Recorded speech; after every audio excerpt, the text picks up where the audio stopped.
Hey everybody, what's going on? This is your broadcaster, Master Cloud, and it's time for some more of the Lord of the Rings, The Rise of the Witch King. Of course, this is the expansion pack to the Battle for Middle-earth 2. Today's matchup, a 1 versus 1 on the map Fords of Isen, spawning in the upper left-hand side as Gondor. It is going to be the player Swegrim, and his opponent spawning in the lower right-hand side of the map as Isengard. It is going to be the player Dead. Now, if you guys have watched the last game between these two players, I am going to spoil it. Now, it is on my channel. Go check it out if you haven't seen it. But in that previous game, Swegrim was able to take almost convincingly. Dead was able to put up a fight in that early game. But really, in the end, Swegrim was able to come out on top and take the first map in the series. So we will have to see if Dead is able to come back here in Game 2. I literally just cast that first game moments ago, and just could not wait to see what happened here in Game 2, so I immediately loaded up and began casting.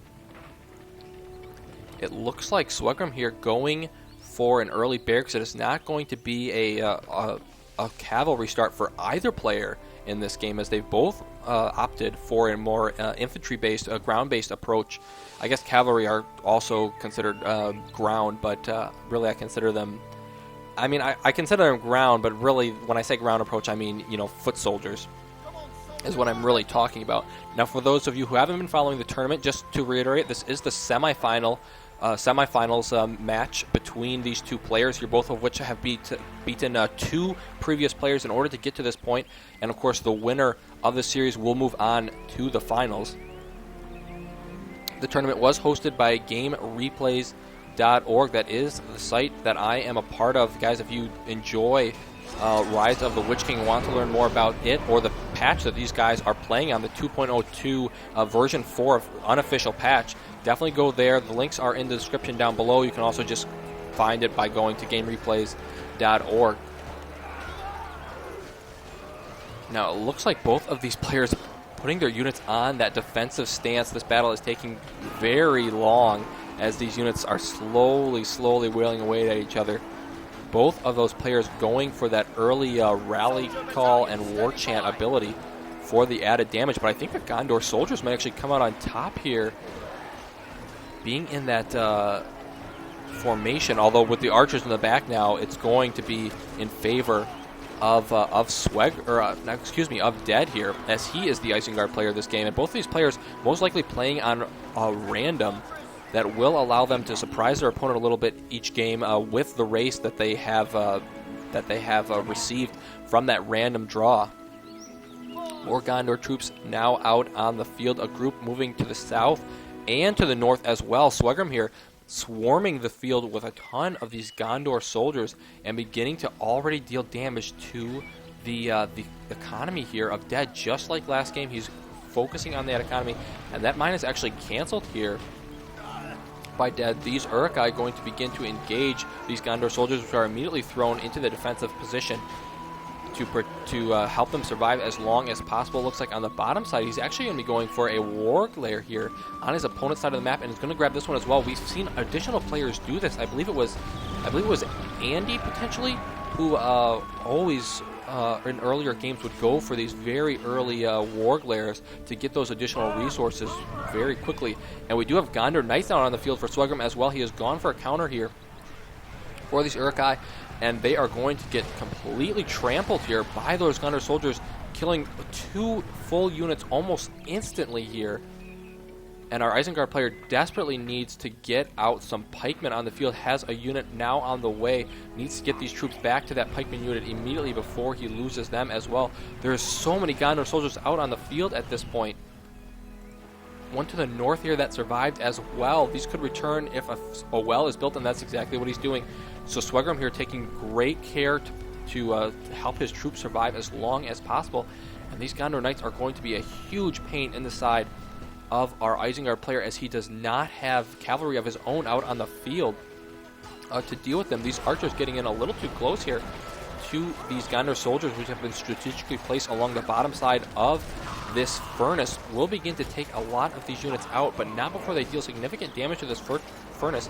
And even if he doesn't take it out now, it's going to be in a position where it can easily get taken out by those horsemen at a later time. It looks like it will stand for now, but in the top, he's going to lose an additional furnace here as well. Those Gondor Knights moving around the backside of the battle. These archers completely exposed, might get a run through here, but a building goes up just in time and saves those. A great tactic there by our player Dead in order to save those archers. As soon as he saw those Gondor Knights moving around, he repositioned those archers and basically put up a furnace there to block the path of those Gondor Knights.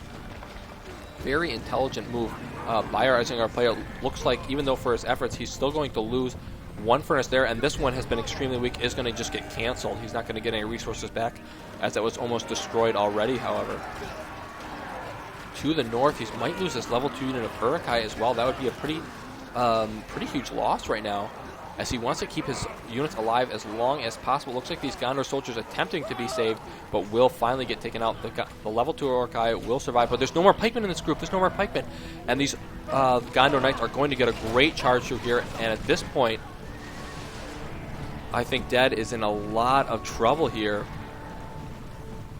as he may be realizing that he's basically been pinned into the back once again of his base, as Swegrim has taken over the map at this point, has claimed tons of warglairs all over the map, has taken both of the ones on the side of our Isengard player, actually has his own one of his own still available to take out, and it looks like he's going to be working on that right now.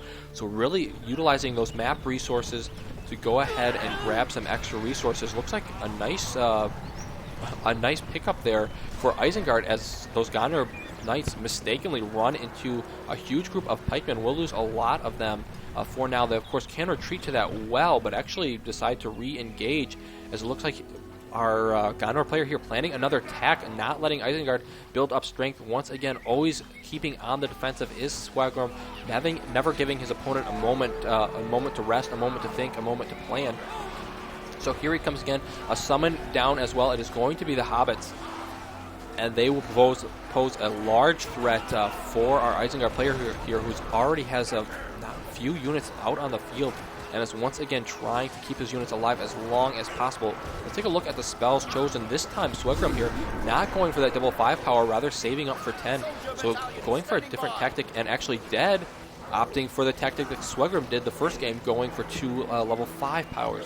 So both of these players switching up their tactics a little bit in an attempt to either throw off their opponent or to try, utilize a different strategy. And these Uruk pikemen are going to go down very quickly to those Hobbits.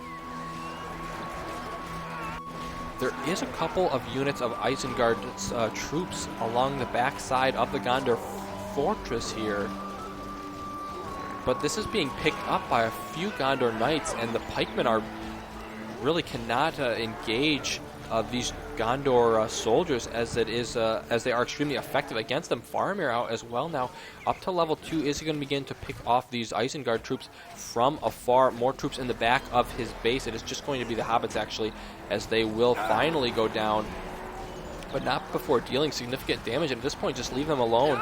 Let them time out. They're not going to be able to kill off another building. But Dead finishing them off, does not want to have to worry about it, trying desperately to rebuild that furnace. Of course, Gollum on the field, as you guys can see here, that ring heroes are allowed in tournament play. Does help end stalemates, as well as make for more interesting games, to be completely honest. These Gondor Knights going to be able to pick off this furnace left exposed here in the front. His troops are so low, has a couple of level 2s in there, actually a level 4 unit of archers, and a level 3 as well. But other than that, his troops are basically beaten and broken at this point. Swegrim keeping the pressure on, and at this point there isn't much hope, I would say, for Dead, as it looks like Swegrim here going to be able to power through him with seeming ease, I would say. Definitely pulling out a lot of tactics. It's taking a lot of micro from Swegrim, but nevertheless it looks like he is definitely on top at this point, and is definitely planning on ending the game that way. I'm trying to think what Dead can possibly do right now.